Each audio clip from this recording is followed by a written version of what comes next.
Thank you, Ruby, and thank you to the Sydney Trade Union Choir. That was really beautiful, and the messages were very strong, and they need to be.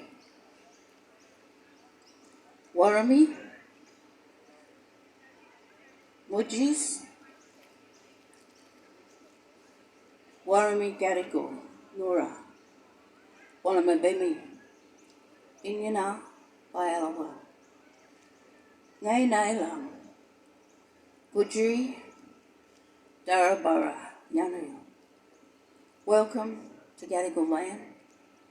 My name is Annie Rhonda Dixon Grosvenor, and I'm a Gadigal, traditional descendant and elder of the Sydney area, of the Bidjigal people from Larparoos, saltwater people, of the Durrock people, our Parramatta area, and also of the Yuin people of the far south coast of New South Wales.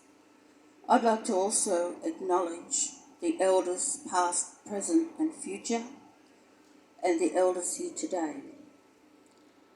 So over the last couple of years, during COVID especially, I have my daughter Nadina Dixon been asked to do Welcome to Country for many different events, climate justice issues.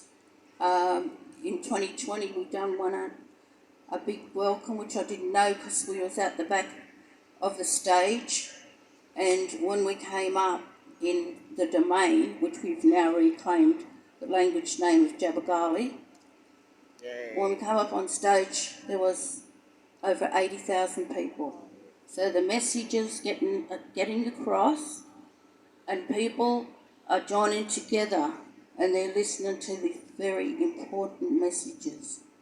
Just the other day, last week, I was at outside the High Court demonstrating against Santos, who are trying to remove the native title rights of the Gomeroi people. Shame. And they want to do that so that they can frack and destroy Mother Earth and poison the waterways. All the unions were there, and there was a wonderful group of people, and so we're all joining in solidarity like we are today, and we're saying, got to stop this destruction of Mother Earth. And look at all the floods and the fires and everything that's happening. We're in trauma. Mother Earth is in trauma. So when they frack and they poison the rivers, even the white farmers are standing together with the Aboriginal people and saying, you've got to stop this poisoning of the waters, because when they try and water their vegetables and plants, their fruit and that we get here in Sydney, they're going to be poisoned. So it just makes sense, absolute sense, that we fight for Mother Earth and the clean waterways and the clean airs. And also I do a lot with the refugee mob and the Afghani people. I'll be in another play this year called Dari Dari with Afghan young people.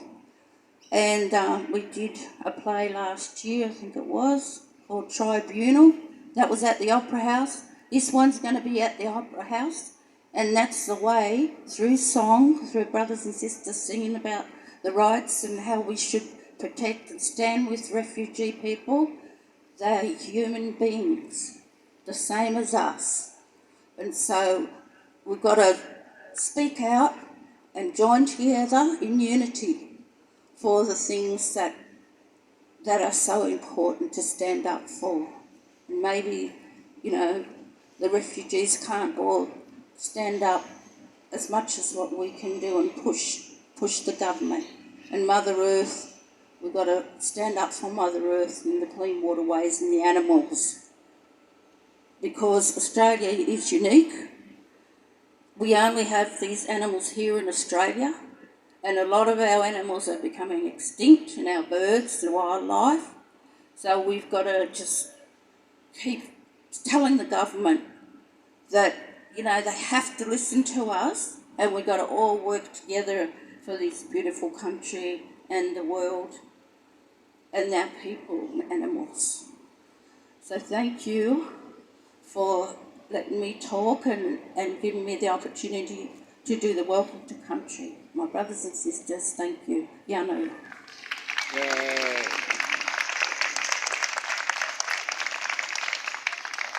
Thanks so much, Auntie Rhonda. Just to note, there is some volunteers from the Palm Sunday Committee going around today collecting donations to cover the cost of the rally. So if you're able to, really appreciate you making a donation. They've also got card payment facilities. If you pay by card, your payment will come up as a New South Wales School Band Festival payment. And that's because they've donated their payment system to help out with the rally today. So thank you to the New South Wales School Band Festival. All right, so we're here today, the election's being called, and we're here to send a message to the major parties that we say no to their warmongering, no to AUKUS, no to the nuclear submarines, no to racism, and yes to refugees. And on that note, our first speaker today is Nick Dean from the Independent and Peaceful Australia Network. Welcome, Nick.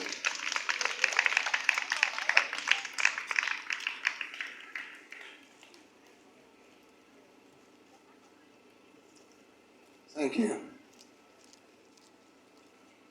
I want to acknowledge that I'm speaking on land from which the Gadigal people were violently dispossessed.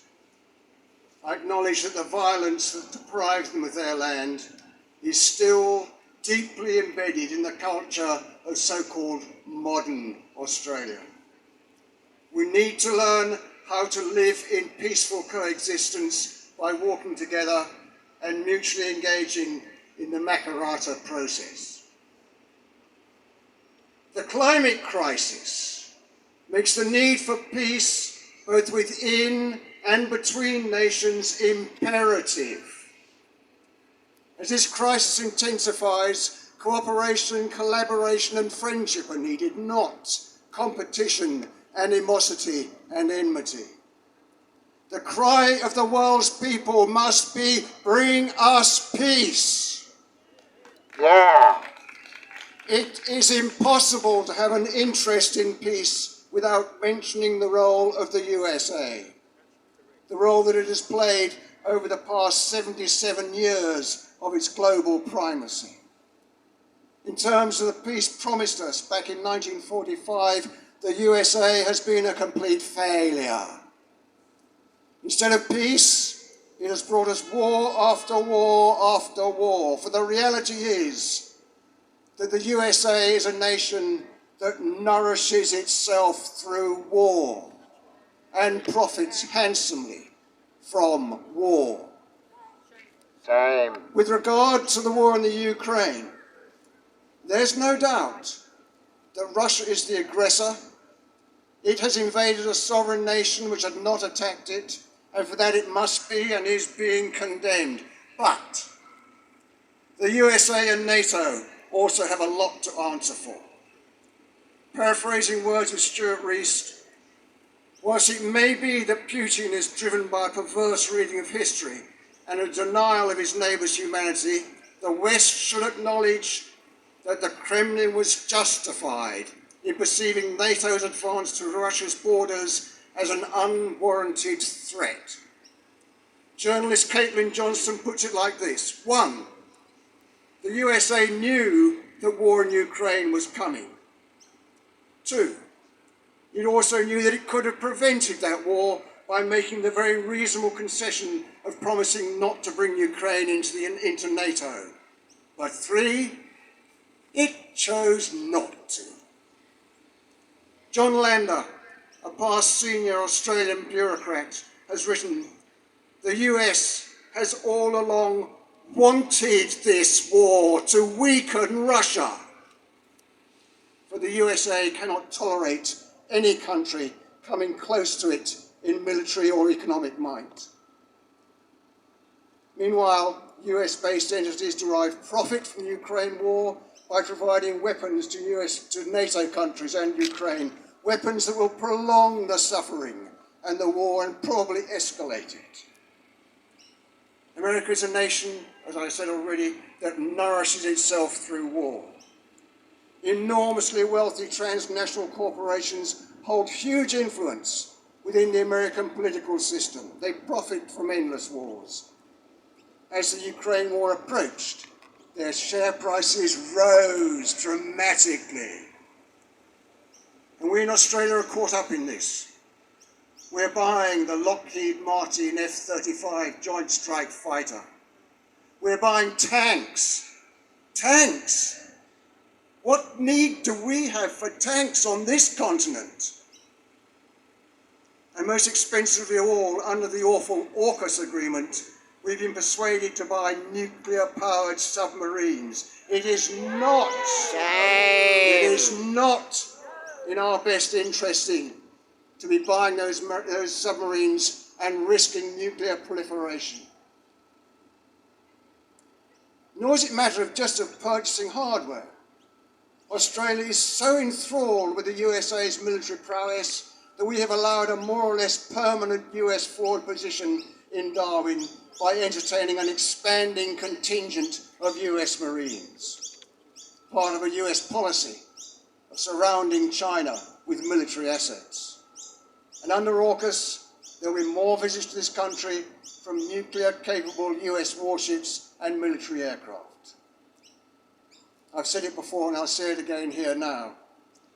Australia, like a bull with a ring in its nose, is being led meekly down a path that has war with China at its end. We are not sheltering under the wing of the American eagle. That eagle has got us in its talons. We've heard Peter Dutton say that Australia will join the USA if there is war between that nation and China. We are busily arming up, making expensive purchases and expanding the size of the ADF, all with war with China in mind. As a nation, we have become convinced that China is a dangerous potential enemy. Nothing could be further from Australia's true interests. We do not need China as an enemy. 20 years ago, many of us saw the approach of the war in Iraq. We had numbers and support, but we mobilised a bit too late to prevent it. This time, we should recognise the pattern earlier. This time, we can see the approach of war whilst it is still, thankfully, over the horizon. It's the climate crisis that is the real threat to our security. We should be making preparations for coping with floods, fires and famines of the future. Instead, we're preparing for war, something that could, should and must be avoided through diplomacy and simple goodwill. For if we allow war to take place, through our own actions, we will compound the impact of the climate crisis by orders of magnitude. In Maurice Stewart Rees's words, what we need now is passion for peace. What we do not need is preparation for war. For war itself is the enemy. Yeah. Now is the time for us to give a strong voice to the need for peace and in opposition to militarism. Now is the time to tell our leaders to sign and ratify the treaty to prohibit nuclear weapons. Now is the time to tell them that we neither need nor want nuclear-powered submarines, that we see AUKUS as more likely to bring war to our doorstep than keep it away. Yeah. Now is the time to tell them that we fear nuclear proliferation more than we fear the ridiculous notion of a Chinese invasion. Yeah. In the face of the climate crisis and in the quest for the real security we all need and crave, now is the time for us to cry out and demand of our leaders, bring us peace! Bring us peace! Bring us peace! Bring us peace. Thanks so much, Nick. Our next speaker is Maria Simon from the Edmund Rice Centre Pacific Calling Partnership.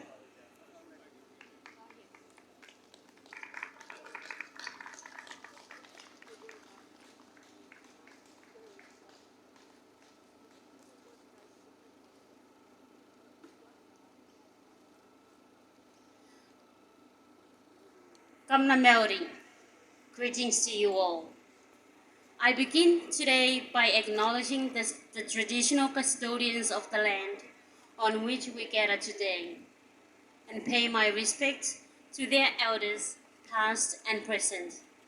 I extend that respect to Aboriginal and Torres Strait Islander peoples here today.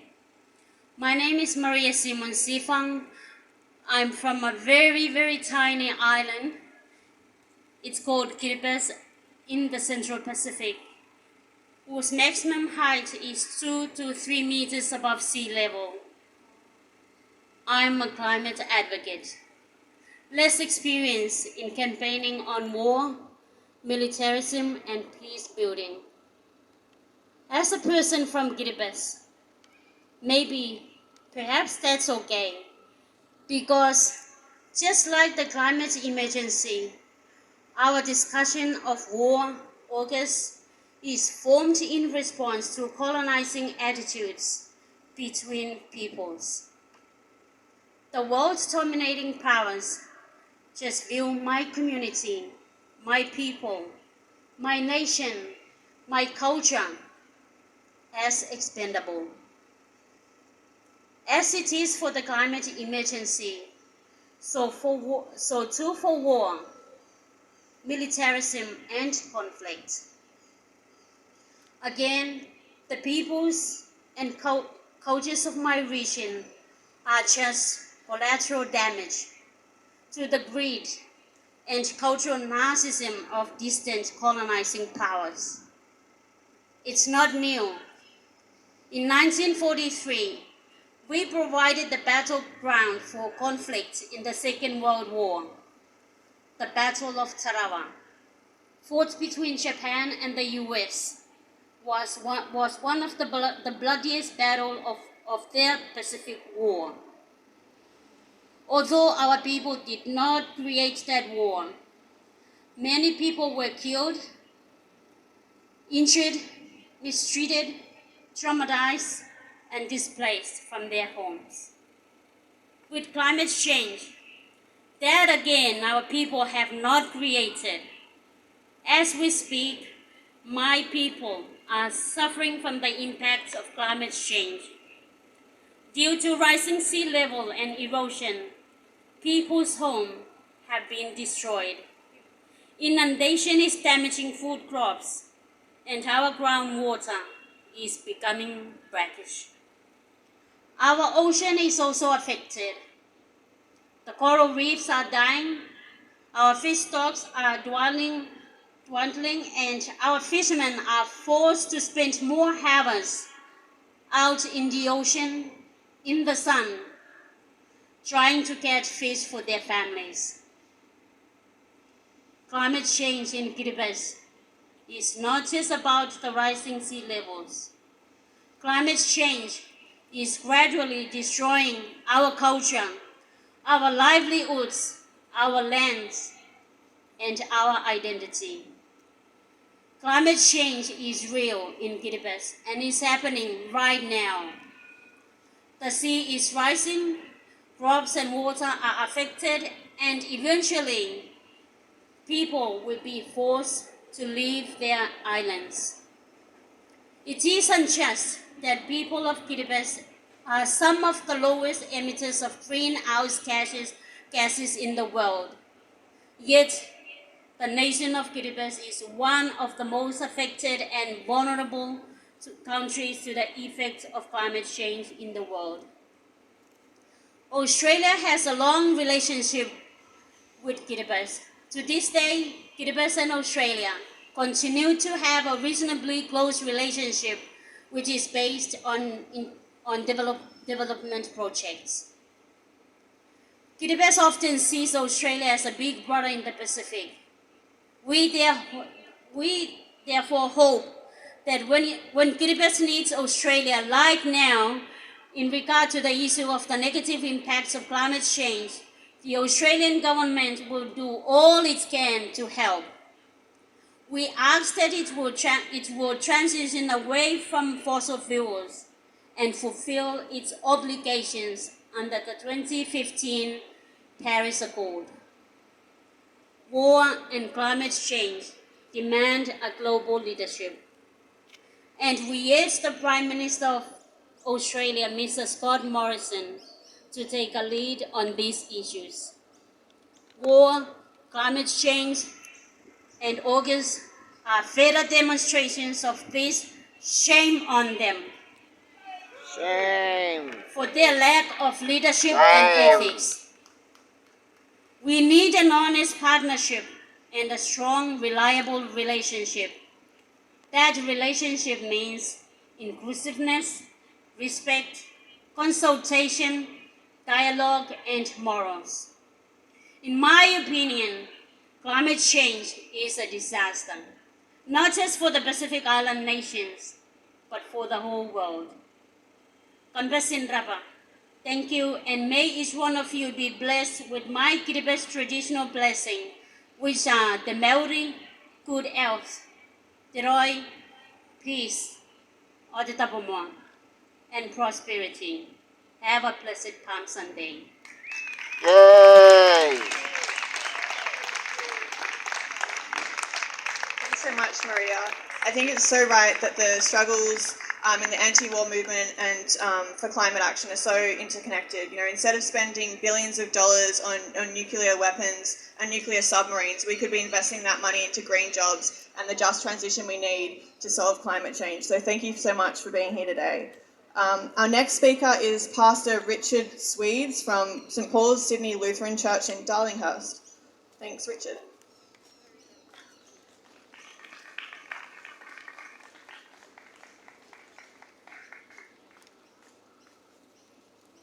Thank you. I begin by acknowledging God the Father, creator of all, who in his sovereignty entrusted the care and protection of the land on which we meet today to the traditional custodians of this nation. I recognise the continuing connection that Aboriginal and Torres Strait Islander peoples have to the land, the sea, the sky and waterways. I pay my respects to elders past and present. Palm Sunday is a great tradition in the Christian church. It is deeply rooted in the Christian church because it highlights why Jesus came to earth. That he came to earth not to condemn, not to overthrow power and take power himself in a way that we try to do as humans, but he came to earth to bring peace. Constantly throughout the New Testament and even within the Old Testament, which is the prophecies, it highlights that Jesus is about peace, bringing peace on earth. That's why at Christmas we often look at the prophecy of Isaiah, which talks about Jesus being the Prince of Peace. And yet then when he comes into Jerusalem in his final week before he goes to the cross, what we see, he doesn't come on a grand entrance in a stallion, but he comes on a donkey, a humble donkey, which is a sign of peace again. And if we want to understand peace as Christians and as humans, looking towards Jesus helps us get a grasp of what this peace is about. It's about caring for others, particularly the underprivileged. It is about working together as a community. It's about treating people, even our enemies, with respect and spending time with them to try to help understand their perspective, but also help them to understand ours.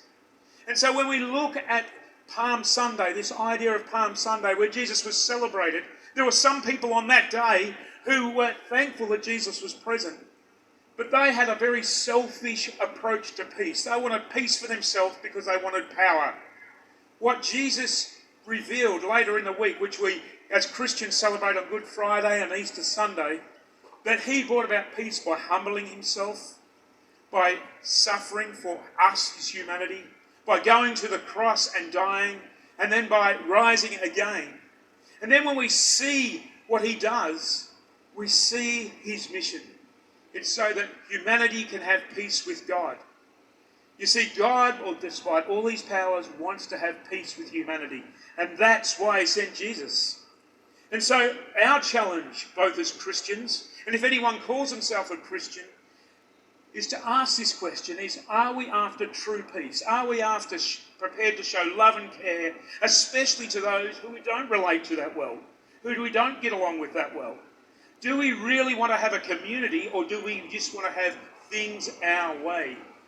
And so I'd encourage you and encourage us to think about peace in this relationship concept, this way of being with others, caring for others and loving others, just as Christ has done for us. And as we hear often with Christ, he was willing to meet and interact with not just the wealthy, and he did that from time to time, and he wanted to help change their perspective. But he also interacted with the lowly and cared for them because he wanted to make sure that they know they were cared for. And so as a community, we have that responsibility too, to be people who think about those who are disadvantaged, to be thinking about the refugees who are struggling because they've left war-torn places, come to Australia, but don't quite meet government rules, to care for them and to look after them. And the Christian church has a great tradition in this. So my prayer is that whenever we're thinking about peace, we look towards Jesus. Look towards the peace he makes possible for us with God. Look towards the peace that he's encouraging us to have with each other. And may that peace be a peace that's beyond our understanding. May you go in peace. Amen.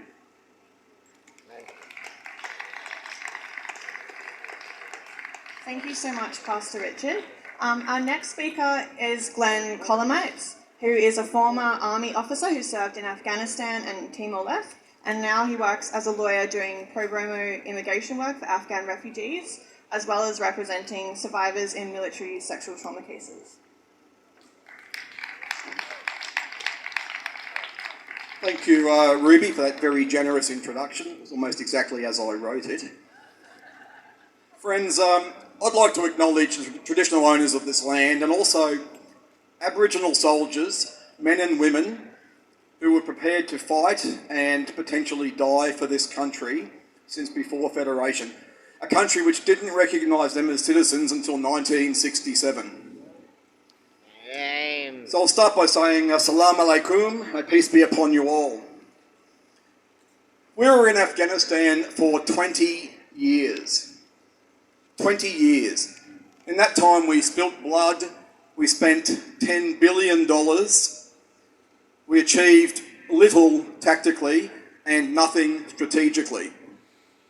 We had no strategy and therefore no reason for remaining in Afghanistan after 2001. And whatever tactical gains we may have made are now largely irrelevant. We did, however, contribute to an emerging humanitarian disaster in Afghanistan.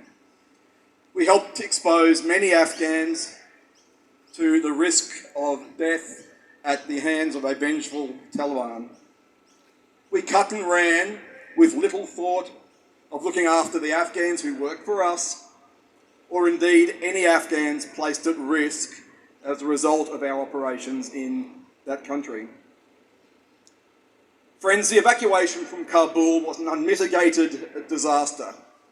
We've had a Senate inquiry followed by an interim report and a final report in the last week, all of which is scathing of the government's response to the Afghan crisis and indeed the Afghan refugee crisis. It's apparently, however, business as usual at Home Affairs.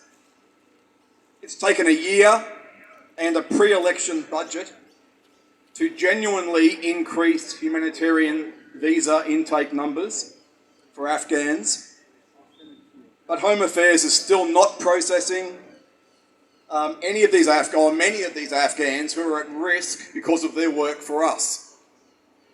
Home Affairs is still not communicating and are apparently ignoring the government's stated intention to prioritise Afghans with very strong ties to Australia. Our Senate inquiry and government directions, yet the department continues to operate in its bloated bureaucratic bubble. There are also thousands of people from Afghanistan currently in Australia seeking asylum who are not being provided protection. Providing safe haven to refugees from Afghanistan is consistent with the promises made by Australia to protect persecuted groups when we first entered the war in Afghanistan. It also strongly aligns with our international and moral obligations. When we deployed to Afghanistan to perform our duties as soldiers, we were told we were there to protect the people of Afghanistan and to exercise Australia's international obligations. The questions I ask, of course, are, were we misled? Was it all a lie? Why are these government departments not implementing the Australian government's stated policies and indeed our protection obligations? A week doesn't go by without veterans of the Afghanistan war contacting me, asking me what they can do to help. These veterans want to see something tangible come from that disastrous expedition to Afghanistan. Over 2 decades.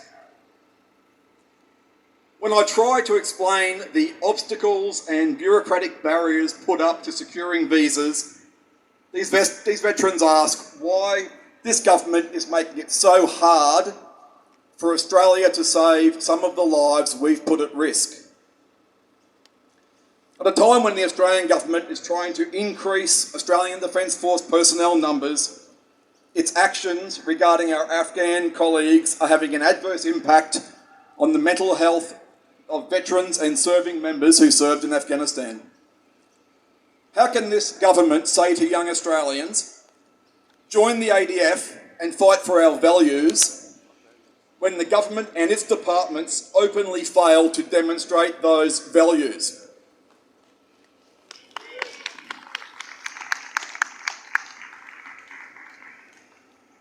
The message they are sending is, in fact, join the ADF, serve overseas on ill-defined missions, and then abandon your colleagues. That's not the ADF I joined 35 years ago. In the last few weeks, I've started receiving letters from DFAT and Home Affairs rejecting the applications for humanitarian visas by Afghan embassy guards of our embassy in Kabul. There's no rhyme nor reason to these rejections. Some of their colleagues and families are already here. How do you explain to an Afghan colleague or a family member in Australia that their friend or relative has been rejected by the Australian government when the Australian government can't even explain the rejection? How do you look them in the eyes and explain that? These rejection letters, as I say, contain no reasons for the rejection. There's no rhyme nor reason to these bureaucratic decisions.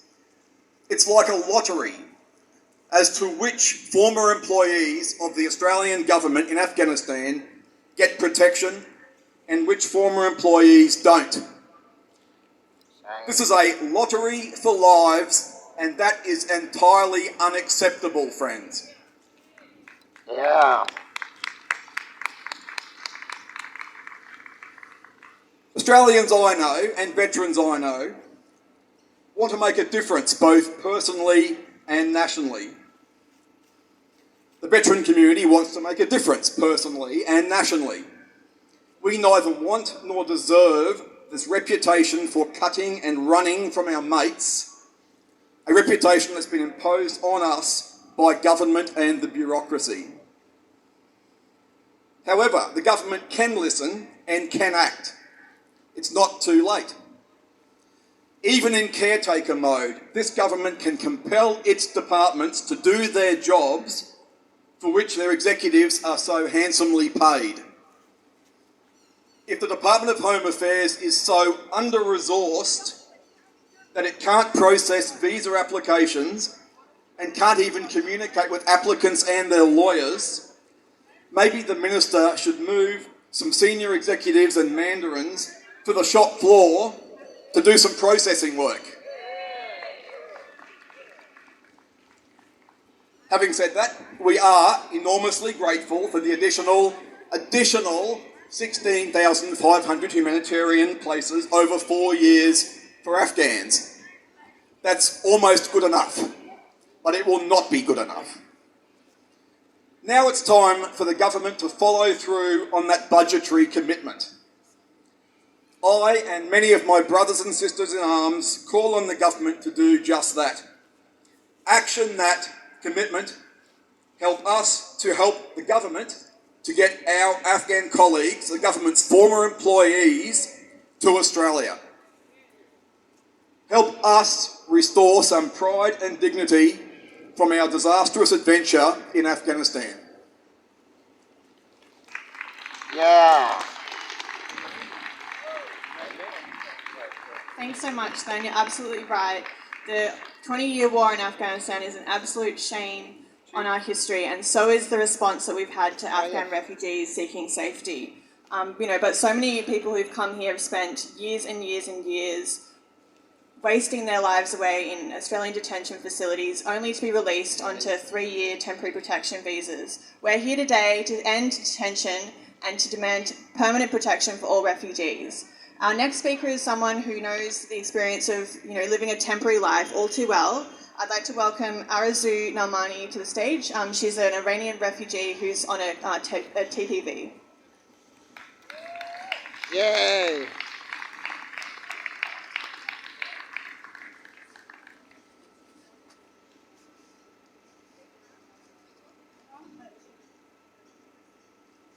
Hello everybody, my name is Arzu. I came from Iran in 2013 as a refugee by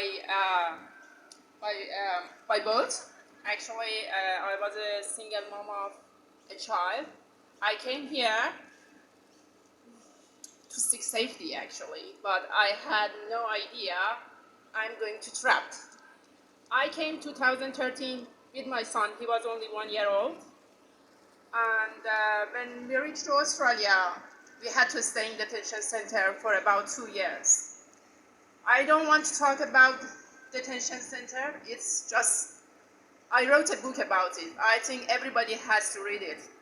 It's a torture. It's very inhuman. It's still affected on my life. After just being out of detention for 7 years, I never and ever can forget what I have been through. And I think it will last for the rest of my life. Even on my child, I took him to the psychologist many times. He was scared of police officers for many years, and he had no idea what's the reason. And I took him to the police station many times to ease their fears. Actually, he was scared of the officers in the detention centers. He could feel he's under arrested. And he could see me. Every week, we had to do body search. We were treated like criminals in detention centers. After we came out of the detention center, I said, okay, that's it. At least we are free. But I had no idea I'm going to trap with the, temporary visas. I did Master of Economics in Iran. I was waiting for admission to do my PhD in Vienna University. Unfortunately, something happened. I had no right to leave my country without my husband's permission. As a woman, we had no right to have our own children. Children belongs to the father. If he's not allowed, he's not alive, goes to grandfather. If he's not alive, goes to father's brother. Mother has no right in my country. I chose my son to my promotion. I came here to live with my son. But unfortunately, we didn't find freedom in here. It's now 10 years. I'm still waiting to do my PhD in Australia. But I never and ever been eligible because of my temporary visa. I applied for more than 10 universities in here. And when they heard about my visa condition, they rejected me. Shame. As a human, now I am single mom of 3. I got married here, then again I broke up because the guy I got married with, he was sick in detention center for 2 years. He was waiting for surgery and they just gave him morphine every single day. When he came out, he was drug addicted. They have to stop keeping people in detention center. It's very inhuman. We got separated. Now I'm single mom of 3 children. I was homeless for 5 months last year in Australia. I went to the housing. They said, because you are not permanent residency, you are not eligible to receive any kind of support from us. Me and my children, we were living in Australia in a street, in refuge house for 5 months without any support till I could afford to rent a private house. It's shame. We have been through a lot. Then in that period of time, I found out I got a disease. I had a very liver bad condition at stage 3. I was just 1 step away from death. I went to doctor, my specialist told me, you need liver transplant. All of my family members in Iran, they were volunteer to share their liver with me. I talked with immigration, they said, none of your family members are allowed to travel to Australia for liver transplant. The last word they said, sorry. That's it. I said, what's gonna happen to my children? I have 2 Australian-born children, but they have no nationality. They have no nationality. They are not Iranian. They are not Australian either. So where they belong to, they can't travel overseas. They don't have passport. They don't have nothing. How long it's gonna last? If it's not inhuman, so what we can call it? I am here today to talk from refugees' side. We need to stand together and tell him, stop this cruelty. It's not fair. I just lost my everything in Australia. When I came here, I was 30, now I'm 40. I don't have much hope. Nothing gonna change for me. I am here to stand for my kids. They have the right to live like other Australian kids. I haven't seen my parents for 10 years. I miss them a lot. I love to see them one more time. Thanks God I could survive. We prayed a lot. My children prayed a lot because they knew they only have me. Every single week in the church they were praying for me. And eventually I survived. But many people, they couldn't survive. I could see lots of people suicide in detention center. Mental illness. It will last forever. They are the future of Australia. They are the future of Australia. My eldest son, who has spent 2 years of his life in detention center every single year, receiving gold medal from school. He's nominated for selective school and his teacher always keep telling me he is not a normal child. He's too bright. He's the future of Australia. It's not fair. He's going to serve this country. I have to work. I have to pay the tax same as all other Australians, but I have no right. I have no right when during the COVID people got receiving supports, but we haven't received anything. It's not fair. It's a lot. It's a lot for me as a single mom of 3 to do everything by myself without receiving any kind of support. When you are mentally affected by detention centers, sickness, being away from your family, having no support, not emotionally, not financially, and still they treat you like shit. We have to stop this cruelty. I am the representative of refugees in here. I could do my PhD. I could now teach in university. Why I'm here? Why I have to struggle, just save every single day? Just being alive. Just survive. Thank you so much for everybody to give me a chance to stand here and talk. And I'm really happy to have such kind of big support in here, and hopefully things change soon. Thank you so much. Thank you. Yay.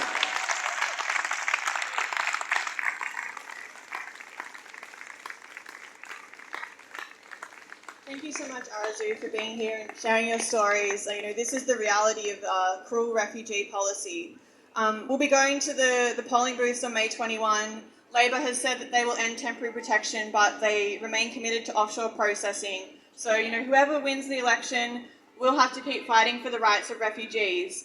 RAC, the organisation I'm a member of, will be having a pre-election forum on May 9th. We'll have Baruz Buchani zooming in from New Zealand and Zaki Haidari speaking in person in Sydney. There's some RAC members in the crowd with flyers for the forum if you'd like to come along. We'd love to have you there. All right, so our next speaker also, knows what the effects of war and means for refugees. We're seeing right now in the media the horrific images coming out of Ukraine, the devastation and destruction that war can have on ordinary people's lives. So I'd like to welcome our next speaker, Anastasia Radieska, who is a member of the Ukrainian community, an anti-war activist, and also an organiser against the anti-protest laws shamefully passed in New South Wales Parliament recently.